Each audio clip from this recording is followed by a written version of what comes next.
Hi అండి, అందరూ ఎలా ఉన్నారు? బాగున్నారా? Welcome to my channel Sunanda's diaries and blogs అండి. ఈరోజు నేను ఆఫ్టర్నూన్ స్కూల్ నుంచి ఇంటికి వచ్చినప్పటికి మీషో నుండి కొన్ని ప్రోడక్ట్స్ వచ్చాయండి. అవి మీతో షేర్ చేయాలని ఈ బ్లాగ్ చేస్తున్నాను. ఇది అందరికీ చాలా యూస్ఫుల్ అయిన థింగ్ అండి. చిన్న ప్యాకెట్లో వచ్చింది చూడండి. మీకు అందరికీ తెలిసే ఉంటుంది ఆల్మోస్ట్ ఇది. కాబట్టి తెలియని వాళ్ళ కోసమే అనమాట ఈ బ్లాగ్ అనేది. మనము వంట చేసినప్పుడు ఎక్కువగా చిన్నుల్లిపాయ కలపాలంటే పక్కన చిన్న రోలు కానీ అలా పెట్టుకుంటాం కదండి. అలా లేకుండా ఓన్లీ ఉల్లిపాయలు అంటే జస్ట్ ఇట్లా మ్యాష్ చేస్తే చాలా బాగా యూజ్ అవుతుందండి. ఇది బాగా నచ్చింది. ఇవి మనము ఎక్కువగా యూస్ స్టాండర్డ్గానే ఉందండి. మీషో అంటానే మనకు ఒక అభిప్రాయం ఉంటుంది కదా, చాలా బాగుంది ఇది మాత్రం మనం కొనొచ్చండి. వెరీ తక్కువ ప్రైజెస్తో వచ్చిందని నేను కూడా సెలెక్ట్ చేసుకున్నానండి ఇది.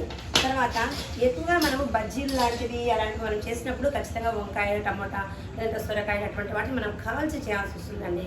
కాల్చి వంట చేయాలి మనం అలా అనుకున్నప్పుడు మనము స్టవ్ పైన పెట్టేస్తూ ఉంటాం మామూలుగా. అలా పెడితే అవి రసము కారి వాటర్ లోపలికి పోయి అంతా బ్లాక్ అయ్యే ఛాన్సెస్ ఉంది. కాబట్టి వెరీ సింపుల్గా ఇది వెరీ థిన్గా చాలా ఎక్కువ సేపు ఇది వేయడానికి టైం అవుతుంది. కాబట్టి వెరీ బాగా ఉందండి ఇది. అంటే మనకు బాగా యూస్ఫుల్ అయిపోతుందా అండి.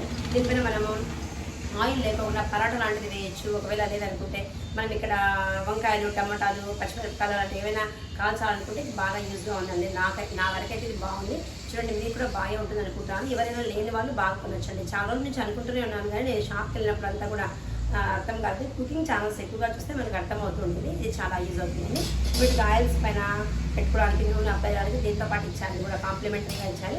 ఇది వంకాయలు, బెండకాయలు వాటి మనం ఏవైతే మనం దీనిపైన పెట్టాలనుకుంటున్నామో ఇట్లా పైన ఇది ఇచ్చారండి. ఇది నాకు బాగా యూస్ఫుల్ అనిపించింది.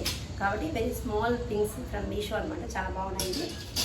తర్వాత చాలా డేస్ నుంచి అండి నేను దీనికోసం మాన్యువల్ది ఇక్కడ షాప్స్లో అంత దొరకలేదంటే నాకు షాప్కి వెళ్ళినప్పుడు గుర్తు కూడా రావట్లేదు అడగడానికి నేను. కానీ చూసిన తర్వాత ఇది ఇలా తెప్పించుకుంటే మా ఇంట్లో ఆల్రెడీ ఎలక్ట్రిక్ది ఉందండి. కానీ ఇప్పటికి 2 పోయాయి అవి. మనం వాడనంతసేపు ఏమవుతుందంటే మళ్ళీ వాడి పెట్టడానికి ఆ పవర్ లోపల అవి ఏమవుతాయో సర్క్యూట్స్ అంతా కూడా పని చేయవన్నమాట. కాబట్టి ఇలాంటిది లేకుండా మాన్యువల్గా ఉంటే బాగుంటుంది కదా అనిపించిందండి. ఈ మధ్యకాలంలో ఈ ఛానల్స్ చూడడం వల్ల మాన్యువల్ది ఉన్నాయని నేను చూసి అమెజాన్ అలాంటివి చూసి తెప్పించానండి. చూడండి, చాలా బాగుంది. బ్రెడ్ టోస్టర్ అండి. మాన్యువల్గా మనకి ఇష్టమైనప్పుడు వాడుకోవచ్చు, ఇష్టమైనంత పక్కన పడేస్తే ఎన్నేళ్ళైనా అలాగే ఉంటుంది. బ్రెడ్ కర్రీ పెట్టి మనము దీంట్లో నేను అది కూడా మీకు ఒకసారి వంట చేసి చూపిస్తానండి. బ్రెడ్ టోస్టర్ నాకు చాలా నచ్చిందండి. ఇది కూడా బాగుంది. మనము ఇలా పెట్టి స్టవ్ పైన అలా పెట్టి ఇలా పెట్టి మనం వేడి చేస్తామనుకోండి, అది బ్రెడ్ బాగా టోస్ట్ అవుతుంది, బాగా వేడి అవుతుంది. చాలా బాగుందండి ఇది. కాబట్టి ఈ స్మాల్ థింగ్స్, ఈ 3 థింగ్స్ వచ్చినప్పటికీ నాకు ఎందుకు ఒక చిన్న బ్లాగ్ చేయాలనిపించింది. అందుకు చేశానండి. బాగున్నాయి ఐటమ్స్. ఒక పిక్ కూడా పెడతానండి ఇవన్నీ కలిపి నేను. బాయ్. ఇప్పటిదాకా నా ఛానల్ సబ్స్క్రైబ్ చేసుకోకపోతే please subscribe my channel. Thank you for watching.